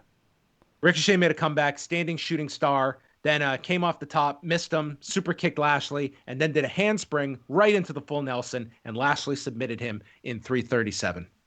You know, these two had a fun match a few weeks ago, and I thought this was really good too. A very good David Goliath match that with both men looking very good in both of those roles. I love how Lashley continues to show this aggressive style and that full Nelson now. They've kind of worked into like an instant tap out that can be caught from pretty much any position out of nowhere. Yep. And it worked really well here. You know, it's not something you have to slowly apply. It's kind of like an RKO. It could pop up from anywhere. It could cut off a babyface's comeback and just lead right into the finish. So I say all that because, you know, it's too bad Lashley doesn't have a match on Sunday. And it makes you why the guy who does have a match in MVP didn't wrestle here, nor Apollo. So whatever they're showcasing in this match, you're not going to get any of on Sunday. Yeah, well, I mean, it's clear like you didn't have Apollo, so it's weird. It's like they're building a match where the key guy is not around, so it's almost like they're building someone completely different in Lashley, who's got nothing going on Sunday. Why not have MVP wrestle here? Yeah, you could have. I mean, honestly, you're pushing MVP more than you are Ricochet right now. Well, he's the guy with the match. Yeah. I really feel that had Lashley and MVP been an act on SmackDown, I would have put the title on these guys by now, on Lashley with MVP, because I think he would have been a much better character to build SmackDown around that title picture right now than Braun. Sure. Yeah.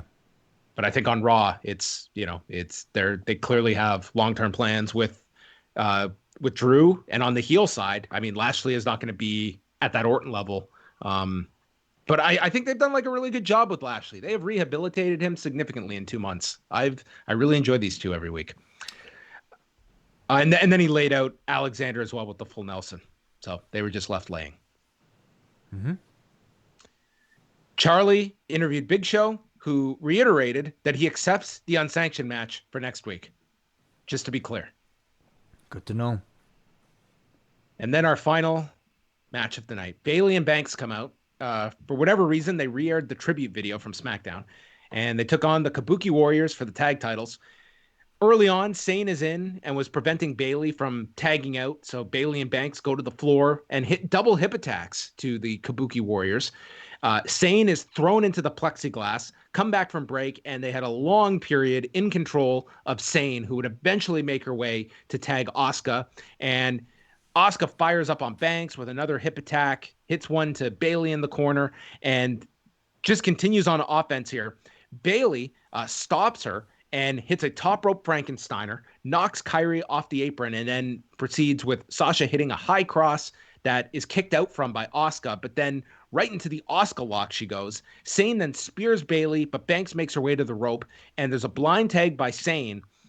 Asuka hits a head kick, followed by the insane elbow. They had several near falls here on the champions, but then Bayley pulled Kyrie to the floor. Kyrie recovered, hit a flying forearm, followed by an Alabama slam onto Banks. And then as she went for the sliding D, Sasha countered into the Banks statement, submitting Sane, and Bayley and Sasha retained the tag titles. They were in a similar position as last week where it was Bayley and Banks for the whole final half hour when you include the promo segment. But I thought this one moved a lot quicker, and I thought it was a good match that they had. I thought it was great. I thought a fantastic job by all four women involved here. I think both teams are at a level now where they're both really hot, and I felt like I was watching this match with a lot more interest this time around than usual when both of them had their prior runs. And I think they really delivered. Everybody worked really hard. Sasha and Bayley's charisma has gotten to a point where they're both extremely strong in ring.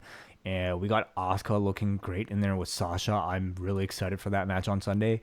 And we had great babyface comebacks from Kyrie Sane that I think we've all missed so much. So it was a match that to me absolutely delivered on the hype. Yeah, I mean, at least like you closed on a really strong note here with this match. Overall, for this episode of Raw, I really enjoyed Ric Flair, this main event, and there was something else that I really enjoyed as well, but it's not coming to mind. Wait, what did you think about this episode? I would agree with you for those two things. I mean, the rest of it is, I would say of a Raw standard, which isn't great at the moment. The Orton and Big Show stuff. That was the other stuff. Yeah. Orton Big Show stuff. That's right. Yes. So, some things were good. I think a great deal of it, though, maybe just comes down to the fact that this is a pay-per-view with a number of programs that aren't really all that compelling nor that high profile. So how really excited are we going to get for anything involving, Drew McIntyre and Dolph? I mean, I say that, but last week had that great Heath Slater segment that came out of nowhere and was fantastic. But unfortunately, nothing like that this week. So No, that it was really like an isolated idea that they had with Heath Slater that was just really there and gone, and I think greatly overachieved. Yeah. I mean, it's hard to pull these shows off, especially when you're doing double taping. So a lot of it, and with a lot less bodies. Clearly. Yeah. So I have sympathy for the people that were producing these shows. At the same time, I mean, your audience is still sitting through these 3 hours, and they're very uninspired, very uncreative, and very just there at the moment. So that's where I'm at. So just looking ahead to Extreme Rules on Sunday, this is the updated card we have. Only 6 matches announced as of now, so we'll see if they tack on anything to the show. But it's Drew McIntyre, Dolph Ziggler for the WWE title with a stipulation to be determined. Asuka, Sasha Banks for the Raw Women's title. Bayley and Nikki Cross for the SmackDown Women's title. Braun Strowman versus Bray Wyatt. Non-title Wyatt swamp fight. I guess a title cannot change hands in a swamp. Okay. All right. Rey Mysterio, Seth Rollins, pull a man's eye out of his socket match, and Apollo Crews MVP for the U.S. title. Yeah, it's on paper certainly a match highlighted by the stunt shows, and admittedly, I think they serve a purpose of garnering interest from people who might have probably tuned out from weekly editions of Raw by this point. Like I wonder. Yeah. Oh, sorry. Go ahead. Oh no, it's a dwindling number, and you go crazy when you're looking for hooks to get people to get back into the product, and these weird cinematic matches have perhaps been that hook. I wonder if they're light on match announcements because they, as of right now, they might not know who's going to be available on Sunday. Like you still have to bring everyone in and they have to go through more testing. Like they're doing NXT tapings Wednesday, and then Friday they're doing SmackDown, and then Sunday's the pay-per-view. So, I mean, it could be a case where they might not know like who's available on Sunday. We're 6 days out. They might not know all the answers yet. That's an interesting point. Yeah. All right, let's head over and see what the forum had to say about tonight's show. We are also opening phone lines right now, so if you wanted to get your thoughts in on Raw, we will be taking a few more phone calls if there happens to be any. 5.63, the forum gives this one. And we kick things off with Paul. Very nice showcase for Bianca and the Iconics, being fun foils for her. Shayna had a nice return segment, and I made a really good enchilada during the Rollins Mysterio nonsense, so at least it was a productive segment. We all know and love the shouting Flair promos, but I thought Calm Rick sounded excellent. Good main event, 6.5.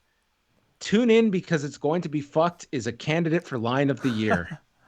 I'm not used to like live feedback to a line that I gave an hour ago, but there you go. That, Extreme Rules, the horror show, gonna be fucked.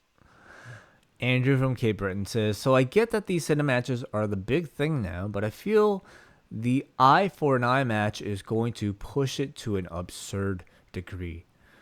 He says, what will be happening at SummerSlam? Winner must shoot their opponent? Okay. Winner must uppercut his opponent into the Deadpool. I guess maybe I'm overthinking it, but the Cinematch deal has run its course for me. Speaking of things that have run their course, the Viking Whackers seem to be fitting into their new role perfectly. I guess they can't... Okay.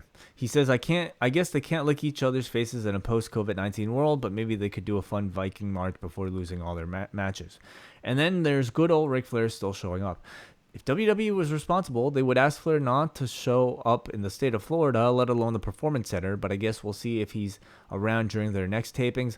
Highlight of the show was the two former ROH champs being in the ring while one of them referenced another former ROH champion jump here. That is true. We got 3. Yeah. I think it's a guarantee Flair's going to be on Raw next week for that Big Show match, because I could see that being potentially Flair's write-off if they have Orton turn on him to take him to that, next level for the Drew McIntyre program. Seems to be where they're going at. I believe we might have a caller on the phone. Hansi, are you there? Yo, what's going on, man? Hey, Hansi. Hey, Hansi.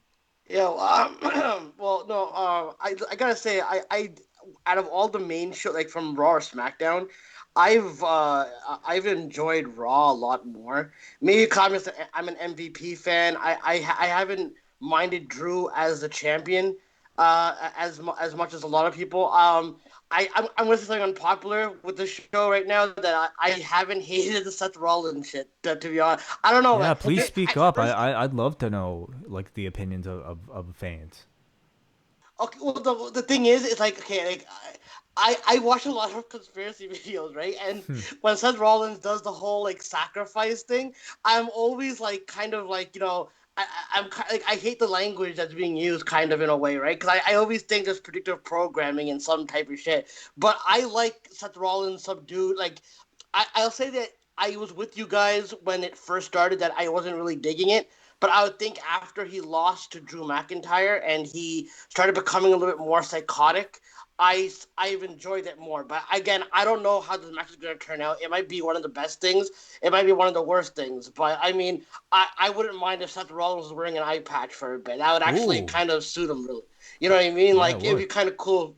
Yeah, but just to finish off, I just think the Sasha and Bayley right now, they are like the best thing in professional wrestling right now to me. I think like this whole storyline has been really, really great, and it's gonna be really, really sad when they actually do break up. And the thing is, it's one of those breakups where you don't want it to happen, but you know it's gonna happen sometime. So I'm with you guys that this match, Sasha and Asuka, should main event, and I'll leave you guys with that. Thank you. Thank you, Hansi. Appreciate your thoughts as always. I think that you could do. Like, they're very reliant on Sasha and Bayley now. And the key whenever you want to do one of these breakups is that you don't want to wait till it's too late and people are just at the point of, okay, just get to it. You do want to do it at a time when it is going to surprise people and naturally feel like it's too early. It's very tough sometimes to nail the timing on it, but it will be interesting if that, because SummerSlam is not that far away that we're looking at. If they decide to shoot for that program at SummerSlam, or if they feel this thing has enough legs that they could extend it a bit further. Yeah, I think it can. And I mean, with SummerSlam being without a crowd, I think there should be less pressure for them to have to, get right to the singles match for that show. Let the story take its course, feel it out. And, if you have to peak for a Survivor Series or some other time, I think that's perfectly fine, especially if you don't have that pressure to bring back crowds right now. I think they're doing you could do karaoke at SummerSlam. Oh, that'll be the big one. Yeah. But, especially compared to their first run, I think they're really handling this one well. Let's continue here with Alexander from Portland. One thought I had while watching this show: Halloween episodes will never be the same. If WWE can air a match in the middle of July where a man has his eyeball removed, what kind of shenanigans will take place on a Halloween-themed show? Seth has been bland as hell lately, and tonight did not help any. Losing an eye could lead to some good character direction with him. Speaking of character direction, the booking for Sasha and Bayley has been phenomenal. It seems lately Bayley is out of the ring, and Sasha gets the pin submission on her own after carrying the team for a minute or two. Seems like booking you'd see out of AEW. Those screams throughout the show for the horror show videos were hideously bad. My question, is there any stipulation that you think would be most interesting for Drew and Dolph? I'm having a hard time thinking of a stipulation that won't be disappointing. There's a question, Wai. What do you think is something like I pray it's not a ladder match, that we're just not going to be subjected to another ladder match in these empty arenas. Yeah, I think that would be an absolute waste. A ladder match is definitely a hook and not one you just, announce last minute, because is there anything that would make me maybe if it was like a blood sport rules match, like a UWFI rules match. Oh, yeah, no ropes. Yeah, ROH Pure Championship match. How about just a shoot fight between those two? I think that would be a rule I'd love. Like if all of a sudden, the stipulation I pick is that this is going to be real. Okay, you could definitely do that. That would have my interest. Brawl for all. Okay. Brawl for all. A brawl for all match with Dolph and Drew. That reminds me, during the rundown, we omitted the bar fight between Jeff Hardy and Sheamus that we've also got on this show on Sunday. Of course. The bar fight. Probably to take place. I hope. Who knows? That has to be outside the PC. You think so? I mean, I can actually picture that one being like a bar inside, but like a makeshift bar that they design backstage. Like what they do for Christmas. Like a Christmas street fight is really just like having a Christmas tree around. Anyway. Yeah, you could do that. All right, we got a Phil from Virginia who says, greetings and salutations, everybody. He says, great work. Do you think NXT or AEW would try to do a Cyber Sunday interactive type show for a Wednesday night event? And maybe it's a choose your own adventure vote for a cinematic match. I don't know if you can do that because cinematic matches... You can do a live cinematic match. No, you can't. No. Yeah. Perhaps. I mean, when WWE, whenever people bring up the Cyber Sunday concept, I mean, they fail to remember that, at least as a pay-per-view concept, it was a big failure. They did try it on a few TVs, which, I mean, if you're looking for something different with interactivity, it's something you could try. I would always be for at least try something once and see. I honestly think that it is a better strategy most weeks. The fact that, especially with AEW, we never leave an AEW where you don't have pretty much 90% of the lineup announced for the following week. So you got a week to build up these matches and leave the audience from 1 week knowing what to think about for the next week that you've got coming up. That I think that's a stronger direction rather than tune in and we'll see what you are going to find, what we're going to present to you. But for a one-off, they could try it. Let's end the evening off here with one more phone call, and we go to New Jersey with our friend Brandon.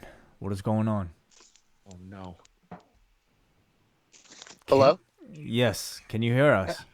Yeah, what's up, man? How are you? Fine. Brandon, are you still in the U.S.? Have you started You started your process of navigating north? Oh my god. Well, Glad you're it's the last caller. it's a process, right? Especially now. What's going on? What do you mean? I'm not going to talk about it, but there's a process going on with. It's possible. Well, you guys are headed to phase 3, so I don't know if I want to come over. As you know, as a connoisseur of Toronto news media, that the GTA, the Greater Toronto Area, is not part of the stage 3 progression. Yes, that's true. I did hear about that, but most of the country's going to phase 3. Where would you move? Nuts. Where would you live, Brandon? Scarborough, of course. Scarborough sounds. I couldn't get used to Brandon from Scarborough calling in. Ooh, that would take a long time. That would be harder than getting used to. I think Brandon from Newmarket might work. Oh my goodness. Brandon from London. All right. Yep. Just a couple things. You made John. You made that Who Wants to Get Fucked thing. You made it sound like Jeff Monson. Remember? You ever saw that commercial? You ever saw that video of Jeff Monson? He was the old UFC heavyweight, the anarchist, the crazy guy. I guess he was promoting something, and he said, "Oh, it was a pay-per-view. It was like Who Wants to Get Fucked or something like that." You sounded like that earlier. Well, thanks, Brandon. Thanks for tying it all together. And hey, props to Phil with the 1.3 million pay-per-view buys. I didn't watch Raw. I mean, I slept right through it. I apologize. I don't want to lie to you guys. Brandon, you can call into the show whenever you want, and you don't have to watch any of the programming we're talking about. That is not the draw when it comes to Brandon. Yeah, it's better when you don't watch it, really. I'd be lying if I said I did. I mean, it would sound foolish of me, and for that, I apologize as a Canadian. It's okay.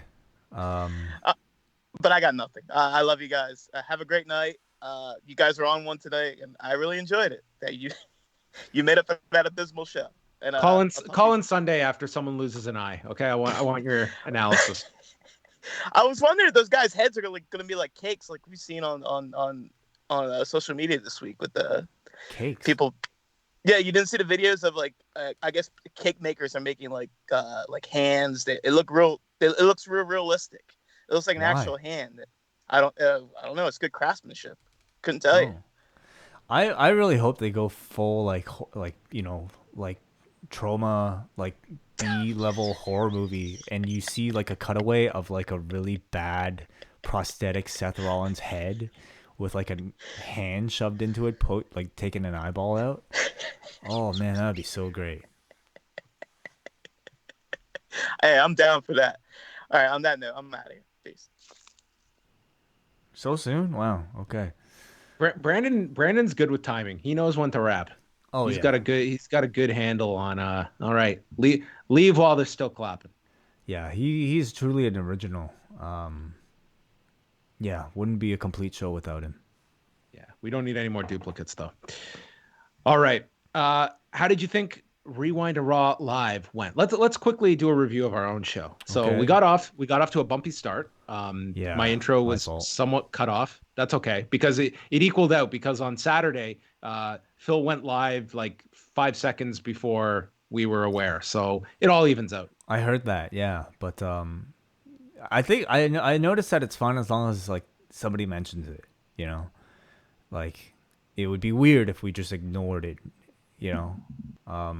Anyway, sorry. How about from there that we got into a real good chat about Hamilton? I think that was a nice flow from kind of the awkward start into like a really fun topic that we weren't expecting to talk about. Yeah, I thought that was good. I thought that was pretty good. You know, I feel like was it a bit of a curveball the way I went to promote the shows before the news, because we had this discussion about doing news before we promote the shows, but you kind of already promoted one thing happening on the weekend, so I felt let's just get those out of the way. But then we got right into news after that. Well, I would assume from your end that was an audible, and I thought that was a good one. You know, sometimes you don't know what's going to happen in the middle of a review, and you just roll with the punches. And you certainly rolled with the punches, and I thought it made for a pretty seamless early portion of the show. And then right into news. Got our topics in. Actually cut them down a little because we had to get to the phone calls. So you cut on the fly and you just keep going. It was a show that I think organically built up. Once we got to the body review, I mean, I will say, much like I think our criticisms of last night's New Japan main event, probably could have shaved off, a good 20 minutes from this little podcast. We're hitting the review portion. Really the entire thing, because I definitely hit my wall. I don't know if you could tell, John, like a little bit at about probably the 135 mark, and I haven't been able to recover. I'm sorry. It's the problem where at times I will state something that's not really a throw to you, but I just kind of leave it there for you. You asshole. And sometimes, like, that's a lot of pressure I put on you because I'm pretty much in my head saying, dude, you don't have to tell me. Here's the ball. Okay, hit it out of the parkway. You don't have to tell me, John. And I've thought about this recently, like, because yeah, it's one thing when it's like us talking about Ric Flair being best friends with R-Truth. It's another when we're talking about like the big show reaccepting issue. The match. Like, you had no analysis to share because there was nothing to this segment. Like, that was very selfish on my part. Well, I mean, it's that, and it's also like, even when it comes to the news, like talking about some of these really serious topics, I'm like, who am I to like have any sort of like opinion about like these serious things, And I realize, everybody, it's a this is what you tune into at the end of the show for. But this is just you and me at this point. Like, it's like, why am I like it is a lot of pressure to like have something to say about some of these things. So anyway, well, I think on the serious topics, you always have like a point or two that is something I probably haven't thought of myself. Oh, likewise, yeah, and like it ultimately turns into, I think, pretty enlightening, interesting discussion. But I really did enjoy having like the callers on. I always think, at this point, it can be a bit of an echo chamber just having you and I. So anytime we can have interaction from either people in the chat room or phone calls or feedback, especially when it's a dissenting opinion. I loved when Hansi called and was like, I love that Seth Rollins shit. I love it. He loves it. And I like, please, like, try to, like, I'd love to know what you think about it and what I'm missing, because clearly there are plenty of people that feel the same way as you. And so, if you have, I look at it though from the perspective though that it's like, I don't like this, like, it's really goofy and stuff, but at the same time, I completely understand why on Sunday night my Twitter timeline will be exploding with people thinking it's so ridiculous, it's hilarious, and it's either gonna like totally bomb or people are just gonna have so much fun with it. Like, that's what they've kind of presented. For sure. It's like, again, like, watching a B movie, like, shitty thing, on, I don't even know where people watch shitty B movies anymore. But it's like, yeah, it's camp. YouTube. That's where you like the entire movie is just there on YouTube, and they don't even have the wherewithal to flag it. It's just sure. like, it's out there. Yeah. Go watch it. It's a communal experience of camp, and not everybody wants that in their professional wrestling, especially when you're talking about main events, especially when you're talking about it coming at the expense of good wrestling, where there definitely hasn't been enough of, I would say. But that doesn't mean there's no room for it. But even with camp, there's good camp and there's bad camp. And I would say the bad camp is just camp that tries to be, I don't know, either funny or weird and really kind of fails in that sense, or just leaves you with no reaction, no feeling. And I hope on Sunday we get an extreme. Yeah, because you may have more people tuning in for something ridiculous like that, because there's probably a lot of kids at home right now, because this summer there's no camp. I'm John Pollock. He's Wai Ting, and this has been Rewind to Raw. We are going to be back Tuesday night, Spider-Man, Far From Home. Yes, we are. Yes, so exciting. Starring Mysterio. For the 39 of you still sticking around listening to this, I mean, God bless you. You've probably fallen asleep by this point. So good night, sweet dreams. All right. we will chat with you Tuesday night, Spider-Man Far From Home, and then back later this week. Good night, everybody. Even Brandon.